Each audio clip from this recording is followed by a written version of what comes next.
اگر آپ کسی کی تضحیک کرتے ہیں، کسی کی انسلٹ کرتے ہیں اور اس کی تضحیک پر کہکے لگاتے ہیں، ہنستے ہیں، تو ایسے بندے کی زبان سے نکلی ہوئی بد دعا وہ بہت گہرا اثر کر سکتی ہے۔ رسول اللہ صلی اللہ علیہ وآلہ وسلم بیت اللہ کے اندر نماز پڑھ رہے تھے۔ آپ جب سجدے میں گئے، ابو جہل نے یہ شرارت کی کہ قریب ایک اونٹ ذبح کیا گیا تھا، اس نے کسی کو کہہ کر اس اونٹ کی اوجری رسول اللہ صلی اللہ علیہ وآلہ وسلم کے اوپر رکھوائی،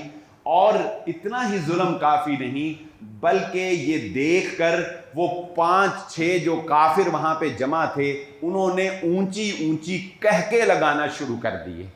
آپ کا مذاق اڑانا شروع کر دیا۔ حضرت فاطمہ رضی اللہ تعالی عنہ کو پتہ چلا، وہ دوڑتی ہوئی آئیں اور اپنے بابا کے اوپر سے وہ اوجری کو اتارا۔ تب رسول اللہ صلی اللہ علیہ وآلہ وسلم نے نماز سے فارغ ہو کے ان 5 کے لیے، ابو جہل کے لیے، عتبہ کے لیے، شیبہ کے لیے، ولید کے لیے، امیہ بن خلف کے لیے، رسول اللہ صلی اللہ علیہ وسلم نے کہا اے اللہ، یہ جنہوں نے